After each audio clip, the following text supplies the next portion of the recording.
It's been said that every quilt tells a story, and it's so true. But I also believe every quilter has a story to tell. I wanted to hear about the people behind these wonderful quilts and thought you'd enjoy hearing about their lives also. Welcome to A Quilter's Life.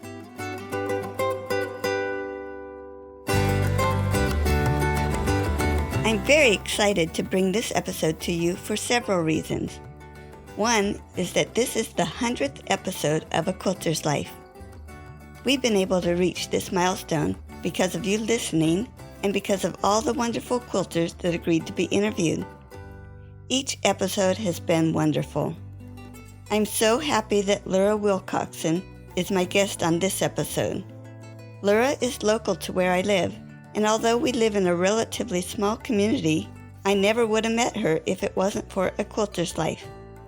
She told me that she didn't think she had anything interesting to say, but when I hear someone say that, I know I'm going to listen to a beautiful story. And I was right. Lura and I had a fantastic visit.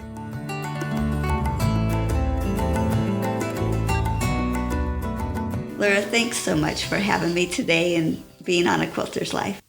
Thank you for inviting me. It's great to get to know you. Thank you. I wanted to start with your name. It's very interesting as you spell it a little bit differently and it's pronounced slightly differently. Tell me about that, please.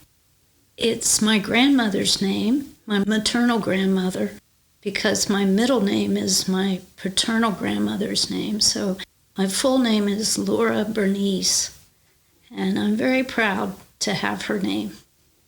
How neat. And tell me how you pronounce it so we make sure it's right. It's spelled Lura, and it's pronounced Lura. It's so neat. Thank you. Tell me about where you were born and raised. I was born and raised in Belpre, Ohio, not far from here.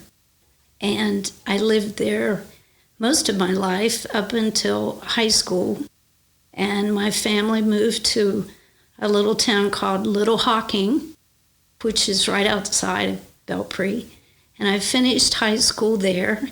And then afterwards, I raised my kids, both my boys, in Belpre. And then later on moved to Marietta. And just recently, I moved to Williamstown, West Virginia. So I haven't left the area at all. I've stayed right here. It's all within, what, a half-hour radius or hour? Yes, every bit. Yes, 20 miles probably. And can you tell me about a special childhood memory you may have had growing up? I just remember how much fun it was to live in the town of Belpre. We spent our time, especially in the summer times, on our bicycles.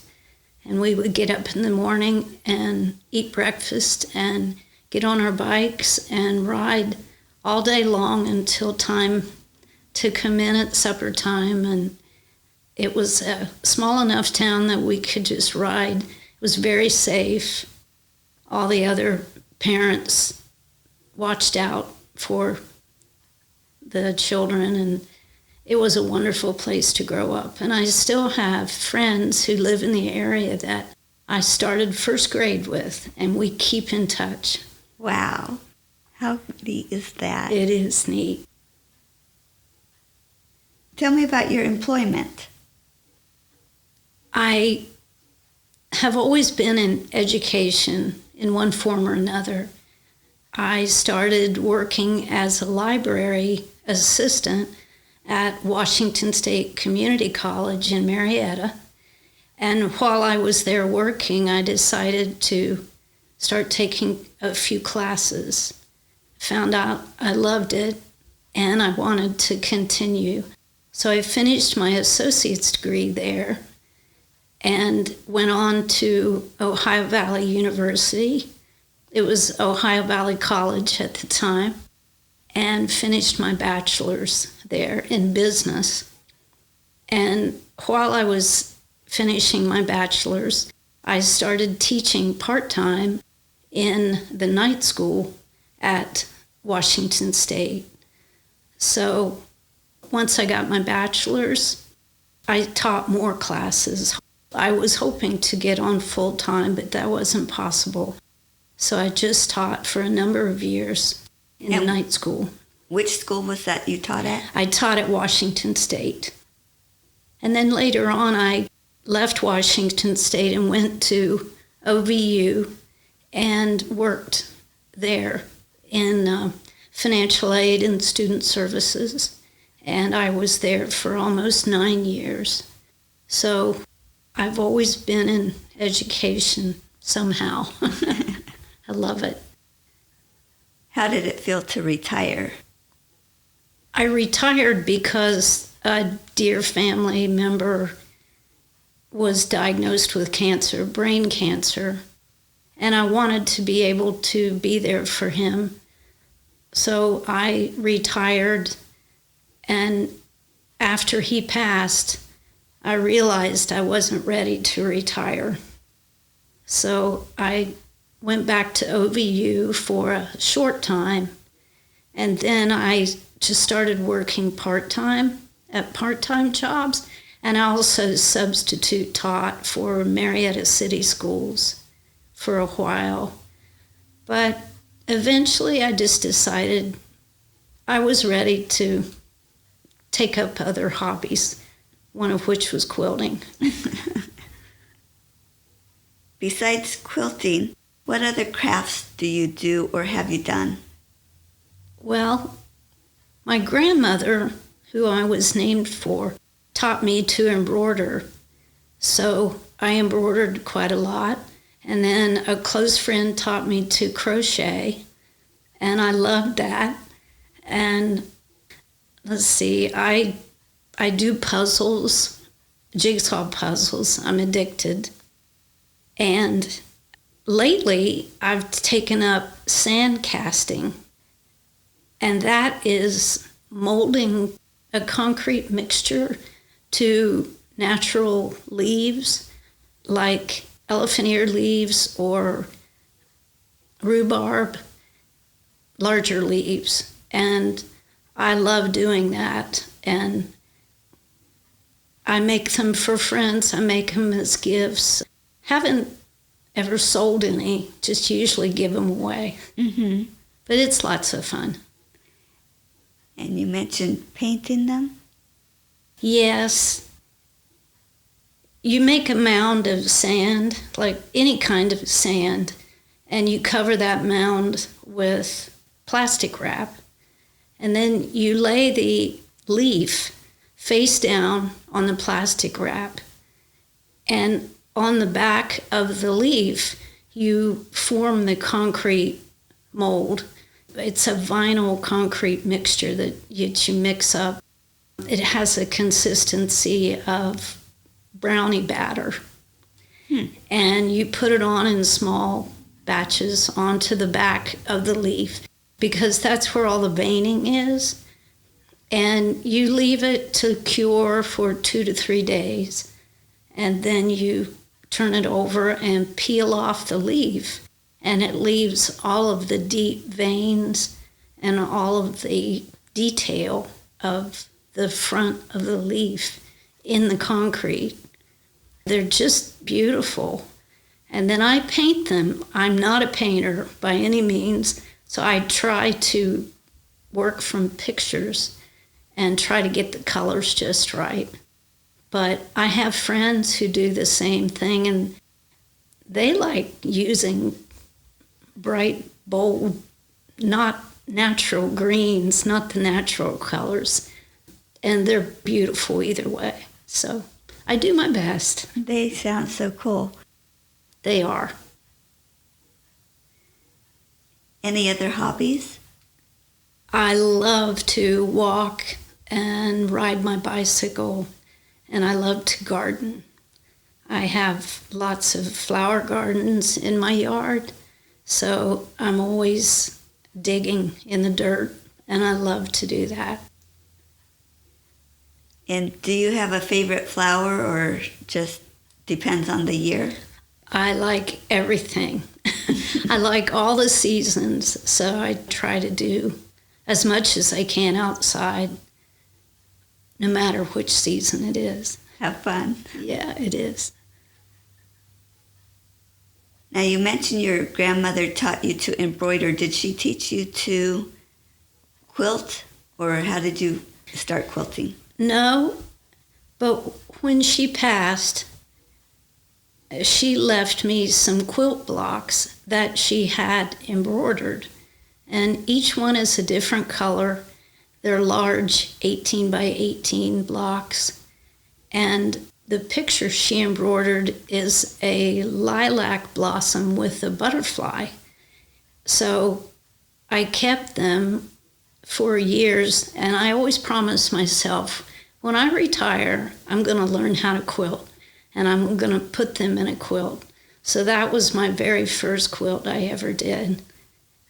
And it looks like a first time, but I love it because it was, it's a way to remember her.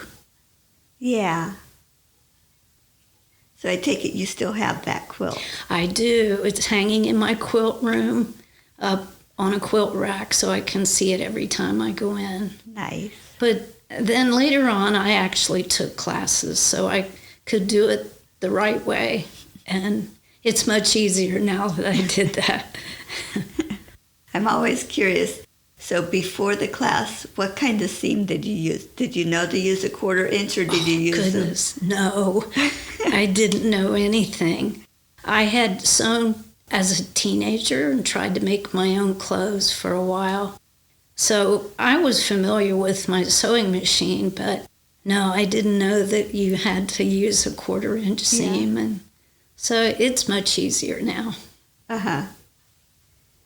Yeah, I remember them telling me, just use the 1/4 inch. I'm thinking, it's going to come apart. Right. That's right. You do think that. Describe your favorite quilt. Well, I'd have to say my favorite is the one I made with my grandmother's blocks. But I've made others too that I really, really enjoy. And every one I make, I don't have a certain pattern or anything that I enjoy. I love doing new patterns and learning new classes. And I've taken classes down at the Bolt and Quilters quilt shop, and they're so good about offering new patterns all the time so you can branch out and try new things and all. But I did make one that's called 1863, and it is a pattern that is fashioned from an original pattern that was done in 1863. Oh, wow. And as soon as I saw it, I just fell in love with it. And it called for the fabrics that were used back then, the small, tiny prints and gingham, and it's beautiful. So I would say that's probably my favorite. When you're quilting, do you lean toward a certain color palette? I do, and I try to steer myself away. I love all shades of blues and fall colors. I tend to use fall colors more than any other. I decorate my house with fall colors, and I just find them very warm and comforting and comfortable, and so I try to branch out. I made a quilt during the COVID outbreak that was red, white, and blue, and that was a real struggle for me, just because I think the colors were so different. Mm-hmm. But I enjoyed it. It was called Razzleberry, and it's beautiful. How about a favorite tool? Is there a tool that you just don't think you could do without? Probably my seam ripper. Seems like I use it on every quilt I make in one way or another. But after I took my first quilting class, I decided I needed a new sewing machine. So I bought a Baby Lock Jubilant. It's probably my favorite tool. It is so easy to use and has so many features on it that it just makes quilting fun. Neat. So that's probably my favorite tool. For my own interest, did you get that at Bolts and Quarters? I did. They have a way of letting you try their samples and you fall in love with them. Yeah. So yeah, I did. And I'm curious, how big's the throat on that? Do you know? I know, not as big as I need. I want to take some classes this winter on ruler quilting, learn how to ruler quilt, and you do need a big throat and a table. So I've found out that there are attachments that you can buy to make it bigger. Huh. I'm sure I'll have to buy one. Do you have a favorite part of the process, or do you like each step? I've never really created my own pattern yet. I don't feel like I'm up to that yet. There are way too many patterns out there for me to try that I can rely on, but probably piecing it together. I think that's satisfying after you've spent so much time cutting and cutting and cutting and cutting, and then to start see it take shape is exciting to me. I like that part. Now, do you cut all the different pieces out and then start sewing, or do you do some cutting and put that part together and then cut again? For the most part, I cut them all to make sure. I have tried it the other way and found out I didn't buy enough fabric and then had to go back and try to find it. And there's been times where I couldn't find enough. Okay. So I had to substitute. So I've kind of taught myself to cut them all out, make sure I have enough before I start putting it together. But it's tempting to start sewing because you want to see what it looks like. Yeah. What was your worst quilting experience? Oh, my goodness. It was funny, actually. I am in a quilting group. We call ourselves the Sewing Nomies. I don't know why, but we do. And actually, all the ladies in the group were in my first quilting class, and we all got the bug, so now we love it. And we decided we would all make the same pattern. It was a disappearing 9-patch, and that's a common pattern, very common. And our leader, Beth, she told us, this is a good one to start out on. It's simple, and by the time we finished that class, everyone in the class hated their quilt. Oh, no. I don't know why, other than the patches are laid on a diagonal, and for some reason, all of us found it so difficult to see it. Although we had an example on the wall to go by, we would sew it together and then rip it apart and then sew it together. And it got to be funny. I mean, we laughed, and we would come together and work as a group and then take it home and come back and tell each other our horror stories about ripping it out. So I felt better because it wasn't just me. I wasn't the only one struggling. The whole class struggled. But it's a beautiful quilt. Now that I have it finished, it's beautiful, but I'll always remember using that seam ripper again and again. What do you think has drawn you to quilting? What makes you want to quilt instead of spending your time doing something different? I think it's the history behind quilting.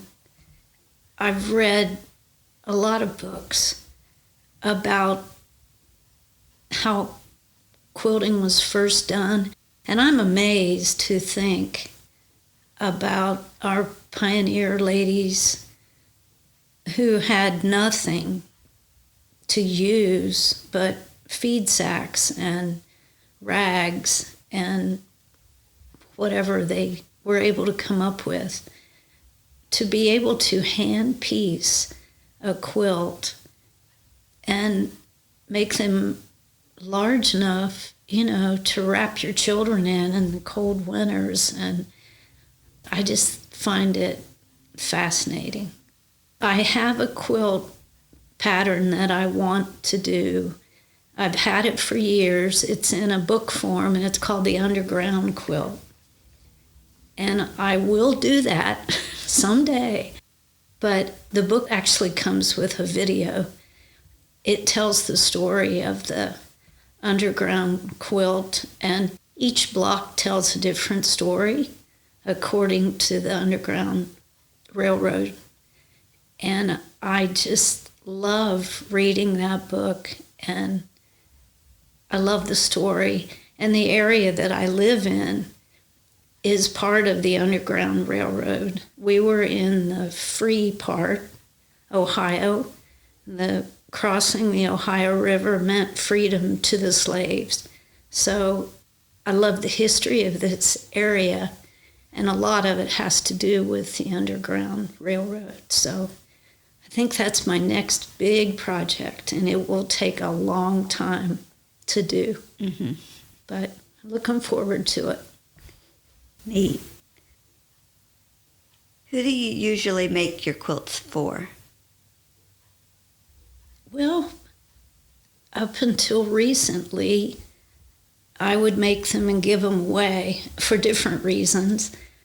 I make an Alzheimer quilt every year for our walk that's in September. It's coming up here in a few weeks. I make one and then I sell tickets to make money for the Alzheimer's Foundation. So I do that every year. I've made them for family members. All my grandchildren have one. I have a new great-grandchild, Elijah, and he's just turning a year old, so he has his own quilt with his name embroidered on it. But lately, I've run out of people really to give them to, so I'm trying to make a few that I want to keep for myself. Isn't it amazing we make all these quilts and then realize we don't have hardly any? True. That's very true. But I'm sure I'll find other people to give them to. And describe what you're working on right now. I have some patterns that I downloaded. I work with a website. It's called Annie's Crafts. And some of her patterns are available online, and you can download them and print them off. So I just downloaded some Halloween patterns and a couple for Christmas.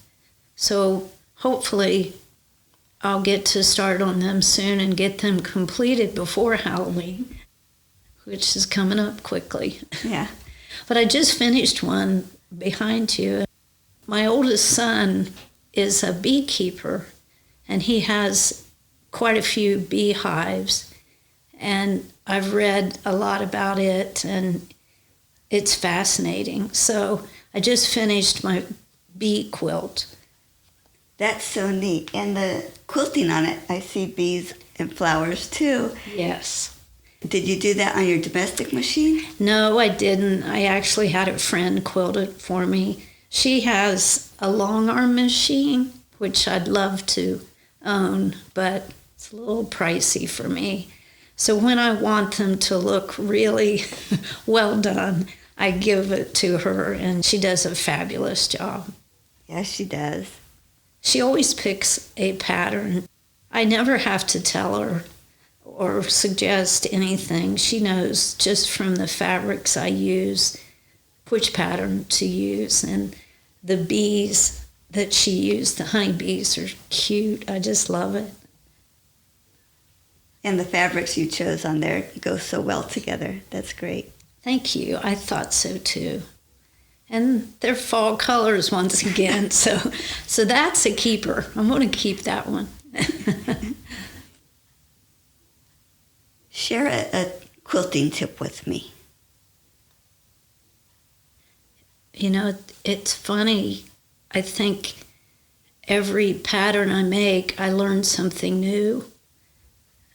But probably my biggest tip would be to make sure you've purchased enough fabric so you don't run out like we talked to before. I've done that 2 or 3 times, and then I've had to stop and backtrack and rethink my pattern because I can't find that fabric anymore.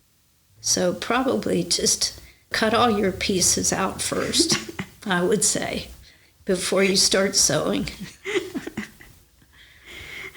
I'm laughing because I done. do it the other way. Do you really? Oh, have you ever run out? No. Well, one I did, but I was making half-square triangles, and it was more scrappy, so I was able to pull from my stash and fill in. So that worked, but other ones, yeah. Yeah. I was excited when, like I mentioned, after interviewing Ashley Montgomery, I started looking into the local walk, and that's how I found you. Yes. And so I wanted to ask you how you got involved with the walk to end Alzheimer's. Well, my grandmother, who I was named for, and my mother and my sister all died with Alzheimer's. And my grandmother, who taught me to embroider, when she could no longer live at home, my grandfather just wasn't able to take care of her.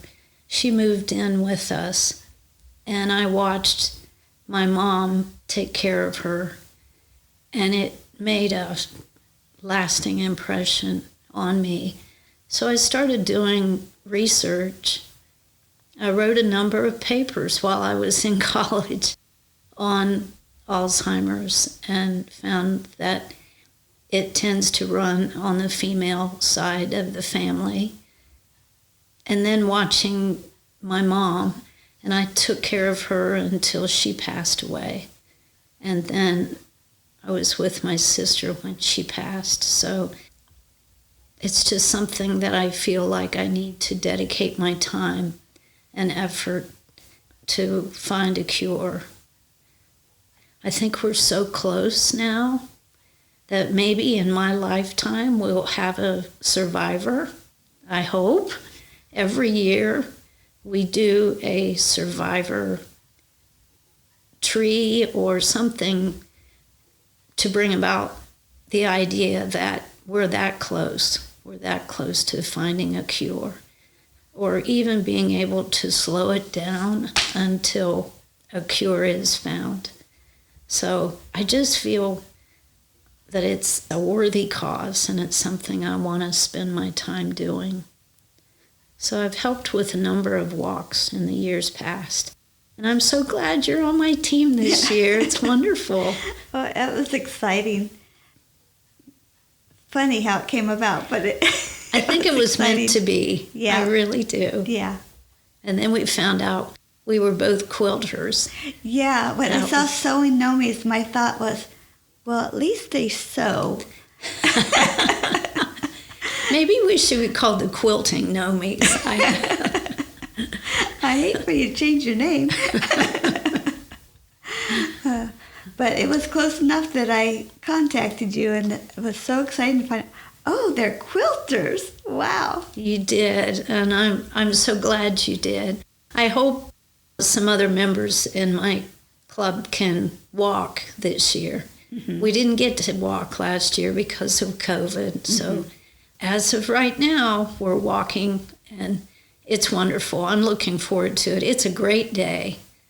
If anyone ever has the chance to just attend one of the walks, it's very moving to hear the stories, the family stories, and it's encouraging to know that there are that many people out there working for the cause. Mm-hmm. It is. Yeah. Well, that's all I had listed, but part of why I do this is so that you have things that you want your family to know about you, so future generations have this. Is there anything you would like to add that you would want your family to know about? I've raised 2 wonderful sons, and they've just been the light of my life. We've had many struggles, but we've stayed close, and I hope we can.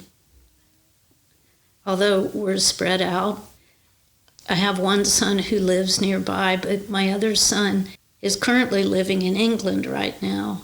So he's across the pond, and we have to text to keep in touch, but they've been a blessing. I've been very blessed in my life.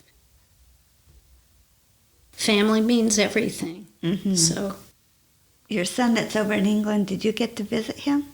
I did. I actually visited this year. I went over in the end of March and the 1st of April. I had planned to go last year right before COVID hit, so I had to wait a year. But I went over and it was wonderful. They had lifted the restrictions right as I got there, so many of the places we wanted to visit were still closed, but we were able to get out and walk and drive and see as much of the country as we could pack into 3 weeks, and we did. We traveled, and it was wonderful to spend 3 weeks with him and see the country, and he loves it. He came home for a short time this summer and actually signed up for 3 more years, and now he's back. So he loves it there, and I can see why. It's just a gorgeous, gorgeous country. And you mentioned before something about their gardens? Yes. He got me thinking about trying to start a perennial English garden. So as soon as I came home, I tried one. He has, where he lives, beautiful gardens in the front and the back of his home, his property.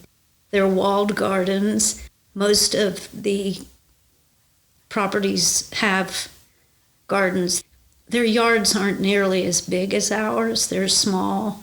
So they have to be very choosy about the plants that they choose. I took quite a few pictures. I saw a lot of plants I had never seen before, and I wanted to check out and see if they could be grown over here. But the gardens were just breathtaking. And as you walked the brick and cobblestone streets and the lanes between the homes, you would see ladies out in the gardens tending them all the time. It's something that they do a lot of, and you can tell because they're just beautiful. So I've started one.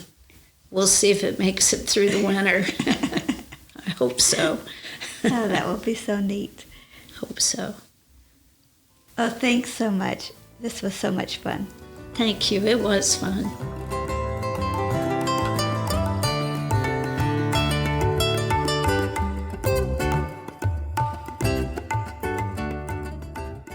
You can find more stories on aquilterslife.com or subscribe on your favorite podcast player so each episode will be downloaded automatically. Also, I want to hear about you and your wonderful quilts.